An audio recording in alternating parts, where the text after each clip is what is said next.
Begin by safely raising and supporting the vehicle and remove the rear wheels. For additional assistance with those tasks, please see our articles and videos by following the link provided at the end of this video. The parking brake is electronic, therefore there are no handles or cables that need to be worked on. In order to handle the caliper during the removal process, you will need to disconnect the wear sensor from the electrical line. Release the electrical connector by using a flathead screwdriver and rotating it to release the clip indicated by the red arrow. Next, remove the two T55 torque caliper mounting bolts, red arrows. Always replace these bolts, they are single use only. Once the caliper can be removed from the rotor, you will need to handle it carefully as to not stress or damage the brake line. Never let the caliper hang by the brake line. If the brake line snaps or starts to bleed, you will need to replace the line and bleed the system. You must support the weight of the caliper with a rope or hanger.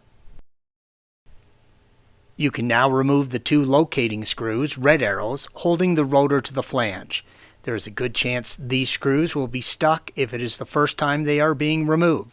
Use an impact driver to help break them loose.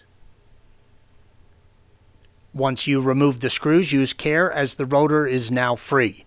The rotors are extremely heavy and you do not want to drop it. Depending on the age of the rotor and where you live, you might need to tap the bell of the rotor or use a screwdriver in between the cooling slots on the edge to break the rotor free. This image shows the adjuster with the hub off, red arrow. The parking brake shoe is still holding the rotor. You may need to make this adjustment before getting the rotor fully off. Rotate the rotor until you can see the adjustment fixture. As you locate the adjuster, pay attention to how it is oriented. Depending on how it was installed, will determine which direction will expand or contract. In this image, the adjustment gear is pointing down on the passenger side. Therefore, rotating the gear towards the front of the car will contract, while rotating the gear towards the back will expand the brake shoe spanner. Rotate the adjustment gear until the brake shoe spanner is fully retracted. Here you can see the spreader lever at the end of the parking brake mechanism, red arrow. You're going to be removing and reinstalling both retaining springs on the brake pads, blue arrows. This job can be incredibly frustrating if you do not have the right tool. Do yourself a huge favor and buy or borrow a brake pad spring compressor tool. It makes the job simple and safe. Remove both springs by pressing them in all the way to the pads and turning them 90 degrees.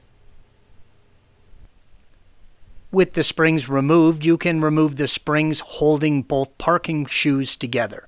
We recommend starting with the spring on the spreader lever side by using a flathead screwdriver, red arrow. Remove the other spring from the adjustment wheel side, red arrow.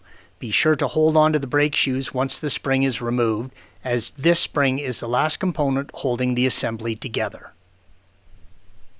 Remove the adjuster and the pads from the spreader. Take note of the pad orientation as the opening in the pads for the springs must go back in the same direction. Zip tie the spreader lever, red arrow. Installation is the reverse of removal. Make sure the springs are securely connected to the wheel carrier. Please see our article and video on parking brake adjustment for additional assistance on setting the parking brakes by following the link provided at the end of this video. Thanks for watching. Be sure to subscribe to our channel and check out another video in this series.